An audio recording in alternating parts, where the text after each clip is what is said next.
Hello, everyone, and welcome to a new edition of Modulyss Talks. I'm Jacqueline, and I'm going to be your host for today. If you're joining us for the first time, Modulyss Talks gathers leading voices from the design world to exchange knowledge and inspiration that we'd like to share with you. In this session, we take a close look at case studies focused on carbon neutral design. It's also the final talk in our three-part webinar series. Our guest speaker today is Ella Smith, Building Performance Analyst at Alford Hall Monaghan Morris. So Ella will guide us through insights on cross-disciplinary collaboration, design, strategy, and a clear roadmap to lower carbon across the entire building lifecycle.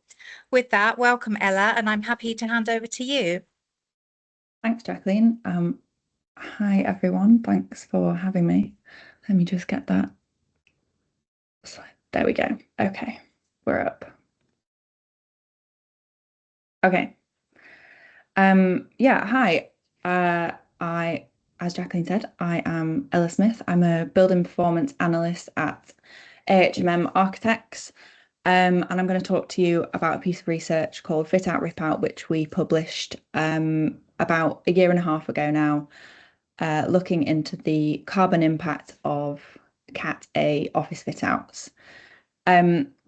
So this was a piece of research that sort of came out of a project-specific question from one of our directors asking if we had any carbon data on our fit outs to try and stop one putting one in that he thought that they were going to get ripped out once it had gone in.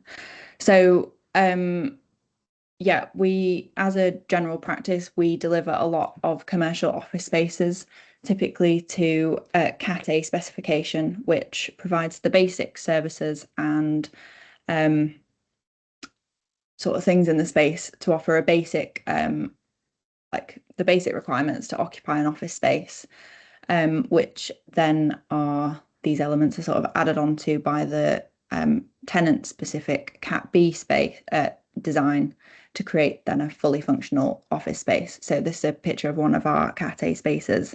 And as you can see, by design, they are generic offers and actually do need to be changed quite a bit when a tenant comes into the space. So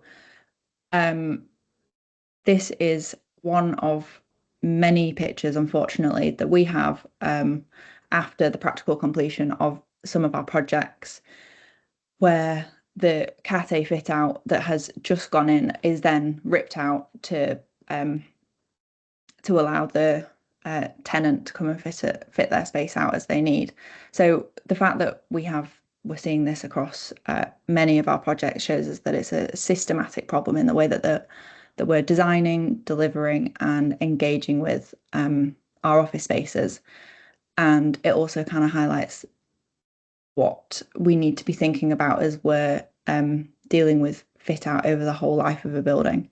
So this research is trying to bring data to those conversations to try and find a less wasteful path forward. So as part of the research, we spoke to lots of different stakeholders to try and understand what the drivers were behind this process. The sort of main themes of that were marketing the space to make it sort of appealing to potential tenants and getting tenants into that space as quickly as possible. There's also a level of cost certainty for developers by buying those materials sort of potentially 3 years ahead of actually the fit out happening. So there's it's protecting against sort of the impacts of inflation. We understand that agents are saying that this is what tenants want. And then there's also the sort of contractual elements such as dilapidations and warranties, which have a big impact on what you do with a space or elements that have been used already. So I just wanted to touch on why there is currently a lack of data in the industry, and I think part of it is down to the methodology for accounting for whole life carbon. So you might all be aware that the BCO has a very distinct definition between what is the landlord demise and what is the tenant demise. And you can sort of see that on the table on the right-hand side there. So that distinction is not reflected in the RICS whole life carbon methodology, which means that it's actually very difficult to pick out the carbon associated with elements in the fit out, and therefore, you know, it's very difficult to pinpoint what the carbon impact is and how we might be able to reduce that over time. So to kind of remedy that and start putting some data together, we've used 4 HMM case studies, which have all delivered a Cat A fit out, but in very different ways. So on the left-hand side, we've got our substantial fit out, which is the sort of traditional suspended ceiling, fully serviced offer. And then significant is we've got acoustic rafts and more exposed services, and that fit out actually has displacement ventilation, so the flooring delivers the fresh air in that design. And then the slender option sort of takes back all of the aesthetic elements of the significant, and you've just got lighting and services on the soffit. And then the substantial fit out, as you can see, has a much more pared back soffit with only ventilation and lighting. And the heating and cooling with that is done through the activated thermal mass in the soffit and through perimeter trench heaters. So what are the different carbon impacts of those fit outs? We've codified those typologies and counted up the carbon associated with each element in those. So this is the upfront carbon for our 4 typologies.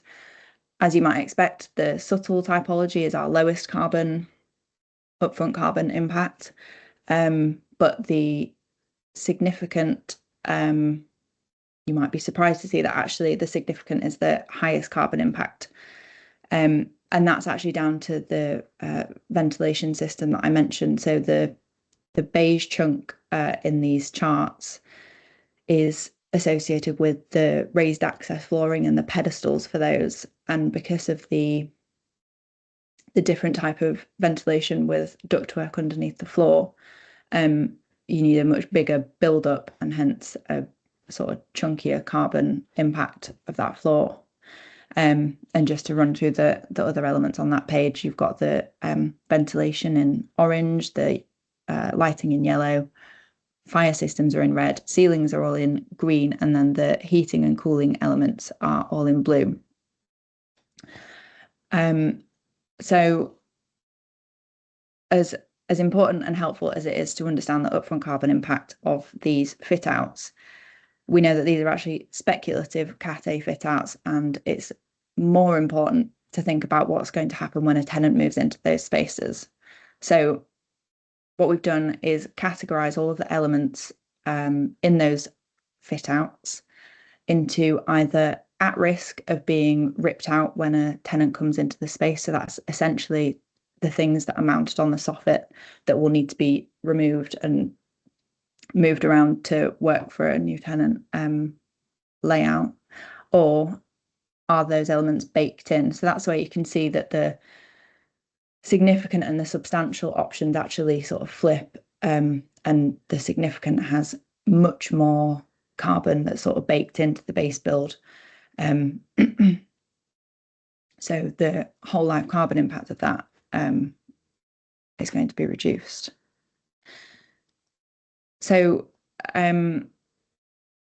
it's important to then think about how long tenants are going to be staying in these spaces. So we have data from the industry to suggest that a medium-sized office is in place or in their space for about 5.1 years.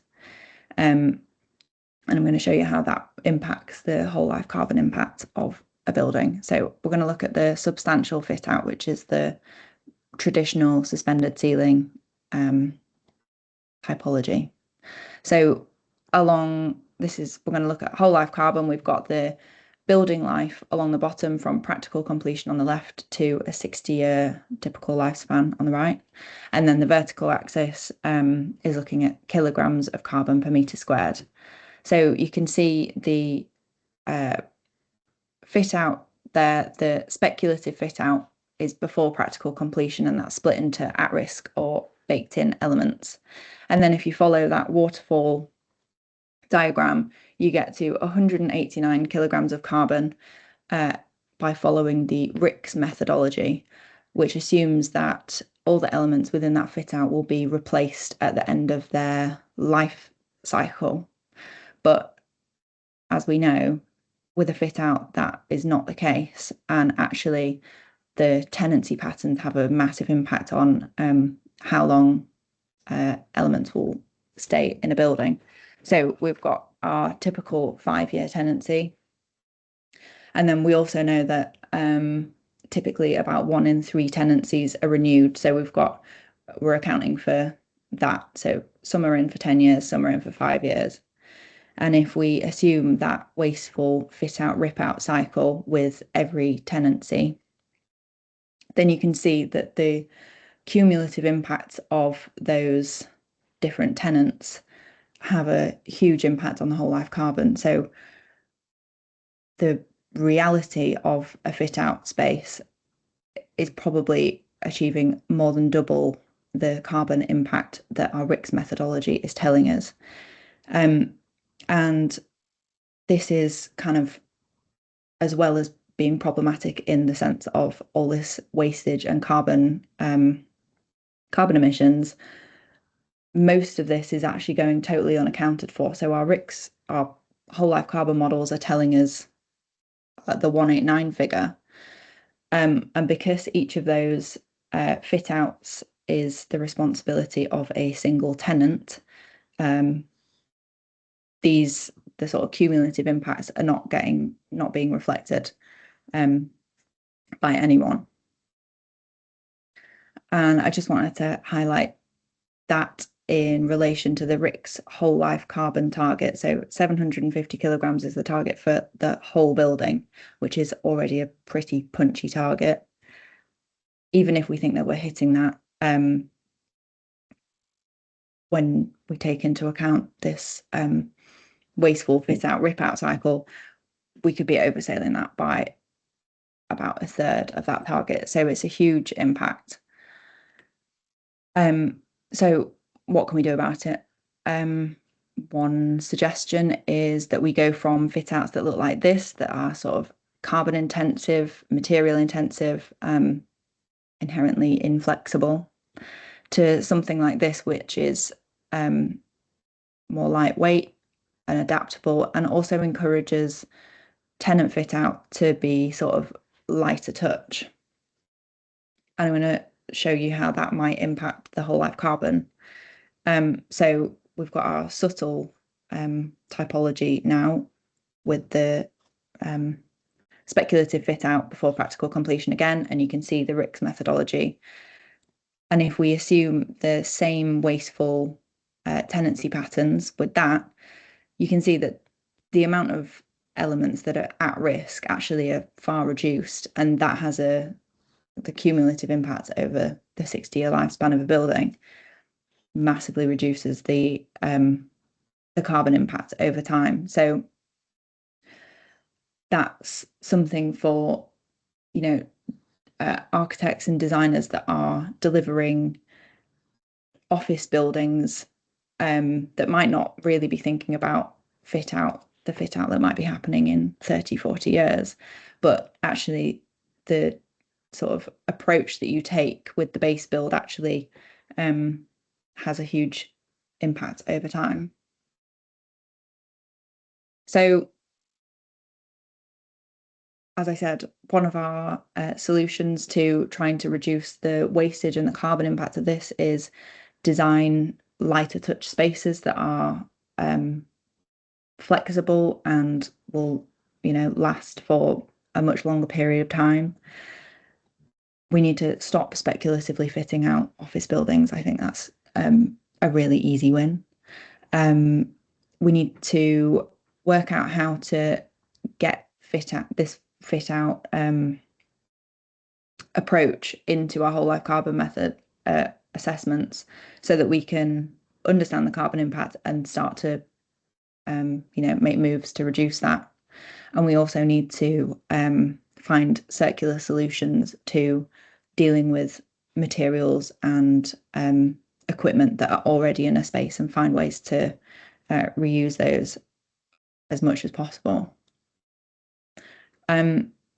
So I thought I'd just throw in this nice example from one of our recently completed projects. This is 2 Soho Place, which is part of the oversight development at Tottenham Court Road. So this is actually our theatre building. So there's the theatre on the theatre box on the bottom there, and then we've got a couple of floors of office above it. And on the right hand side, that is the Cat A fit out that we delivered the building to. And this doesn't happen often. We actually worked with the tenants that were moving into that space and designed their fit out, and we were able to reuse those acoustic rafts, reuse the services, and adapt those to make it work for their new layout. So you can see on the right, those actually we've put sort of new elements of ventilation in and plasterboard ceilings, but we've still been able to reuse those original elements and massively reducing the carbon impact of that fit out. It's worth mentioning that didn't happen across the whole building. This was a floor where we were able to do something really exciting and sustainable, but actually there were other floors where tenants took out all of the equipment and all of the lighting and essentially started again. So it's, even though we have some sort of good examples, it's still sort of prevalent in the industry that we are taking the more wasteful approach. So that's sort of why it's so important that as an industry we're collaborating with, base build architects, fit out designers, tenants, the landlords. Everybody needs to kind of add to this body of work and work with each other to find out ways to reduce the carbon impact. And I thought I'd just highlight a couple of pieces of research that have come out since we released our research and have sort of come off the back of that. So the British Land Sustainability Brief for office fit out was released last week. So this is hot off the press, and highlights sort of really practical ways of how to reduce carbon impact, and sort of takes you through how to deliver those low carbon office spaces. There's also the finishes and interiors sector that are working with contractor Ambit to understand the carbon impact of the Cat A to Cat B transition. So they've sort of taken our work and they're looking at the next step now. So if anyone is interested in that piece of work, then you can contact them at the FIS. I think they're looking for case studies at the minute for that Cat A to Cat B transition. So they'll be grateful for you getting in touch. And that is it from me. There's a QR code there if you want to download the fit out rip out report, which sort of goes into this and a few other things in much more detail. And you're welcome to get in touch with myself if you have any further questions about that. Yeah, that's it from me. Thank you. Thank you, Ella, for that interesting and insightful presentation. We have 10 minutes or so to answer some of the questions that we've received in the chat. So we've got a few questions here, so I'll start if that's okay. So we had our first question: to what extent is material data availability a concern, and what about the trust in that data? So I think the data is a sort of developing body. It's since we've released the research 2 years ago, it's got much better. I think the key thing for design teams is asking for manufacturers and suppliers for EPDs, which have the sort of carbon and sort of biodiversity impacts of every material. So even if a manufacturer doesn't have those details, the fact that we are asking for them is like pushing a lot of manufacturers to, it's quite a lengthy process to get an EPD for materials, but it's pushing them to get more, and that's giving us a lot more data to be able to work with. Yeah, so there's also kind of, if you don't have the specific material EPD, you can also use like industry standard material carbon impacts, which, you know, are not sort of product specific, but can help us like give a steer on what are the most carbon intensive materials and how we can, you know, the things that we might want to reduce. Thanks, Ella. We've got quite a few questions here. I hope that's okay. So the next question is, why is it uncommon to work with the tenant on their fit out, and would sharing data in the original fit out with the tenant's team allow for more scalable carbon emissions through circular design? Please tell me if you want me to repeat that. There's a lot in there. That is all. I think I've got it, but yeah, if I miss anything, you'll just have to remind me at the end. So we don't typically work with tenants just because you know, that's not our speciality, I guess. We work on generally much larger projects. I think tenants tend to work with more fit out focused designers. But I think it's a real sticking point that actually that's not happening for us, and it's not happening for lots of other designers, that the kind of split between the landlord design and tenant design, there's not much of a connection between that. And even where we know some of the tenants that might be coming in, it's difficult for us to have that connection. Having said that, you know, there's lots of different sort of ways to kind of deliver an office building. So some of our projects, we managed to get, or the client team have pre-lets. So that's generally a much larger tenant. They'll be able to know sort of a year or two in advance of moving into the space whether they're you know, that they are going to be moving in, and we can then work with the tenant team and say, okay, well, this is how we're designing the base build.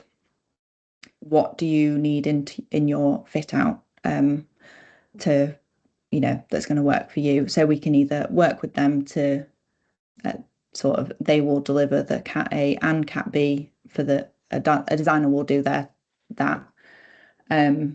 or we can sort of deliver the Cat A to work for whatever's going to come into the space after that. Okay, thank you. I'm whizzing through because we've got quite a few. So the next question, circularity, sustainability is only interesting for investors, developers when there's an economic value. How can carbon reduction economically feasible and attractive in commercial applications? How can it be?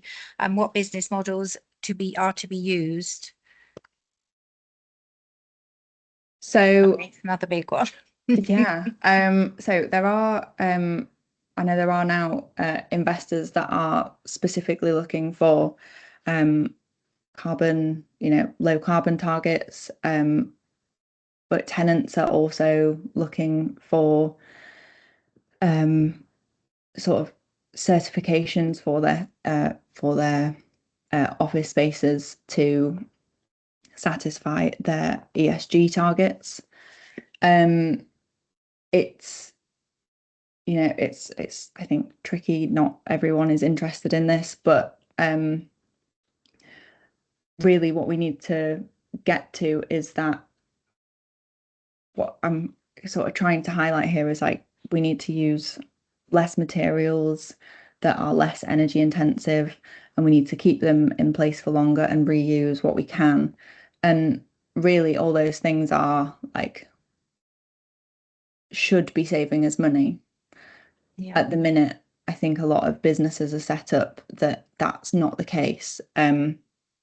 But I think once we're sort of I think the tables are starting to turn, and I'm seeing a lot more projects where reuse is becoming a sort of the default position. Yeah. And it's getting easier to make that business case as manufacturers are sort of changing their business model from supplying new to refurbishing existing. So I think we're going to continue to see some positive change there. Yeah, I mean, we're definitely seeing a lot of conversation about that, a lot more than we have done previously as a manufacturer. So definitely. I have one more question, which fits in quite nicely. Are there limitations to reusing components after the rip out in future fit outs? Um, there are limitations. It depends, I suppose, what material you're looking at. I think quite often, um, for us, the warranty and insurance are particularly tricky, Yeah. like, barriers to get over. Um, for example, with MEP equipment, once that, piece of equipment has been taken off the ceiling, that the warranty is void, and you need to find someone that will, check that over and be happy to take responsibility for that. But as I said, as more manufacturers are sort of realizing the market potential of refurbishing and recertifying, I think it's going to get a lot easier. But it's just we need design teams to sort of push those boundaries and ask those questions for that to start to be the sort of status quo. As I said, it's really good that we are even having these conversations and more of them. I have one last question, if that's okay. How can a flooring manufacturer contribute to lowering the hidden carbon cost of fit outs? And what role can product choices play in reducing waste across the full life cycle of a space? Yeah, so I think a big thing is looking at the carbon impact of each piece of flooring. So that's getting EPDs for it might just be sort of the different ranges that are on offer. And that'll help manufacturers be able to sort of pinpoint what are the carbon intensive parts, and looking at the sort of cradle to cradle approach where you're thinking about the whole life cycle of that flooring and what happens to it at the end, and does flooring that is no longer fit for use, does that go back into the supply chain, and that makes a new product that is sort of really high recycle content, lower carbon, lower material wastage. So yeah, it's kind of keeping closing the loop and keeping the contact with lots of the old existing materials that are out there and getting that back into the manufacturing chain. I mean, we do that to a degree. We're part of schemes that recycle and reuse. So obviously that's something we look into and work on to improve. I think that's the end of this session. Thank you very much, Ella. That was really interesting and such insightful perspectives. Really, really good. Thank you. For everyone listening, all information from today's talk, including the recording and the Q&A, will be shared with you via email. Any remaining questions that we didn't have time to answer, because there were a few, will be answered on our website. So this was the final webinar in our series on carbon neutral architecture. If you would like to rewatch any of the talks, all details can be found on our website for these and previous talks as well. Thank you all for being with us today. I wish you a great end of the year and have a wonderful day. And thank you very much, Ella. Thanks so much.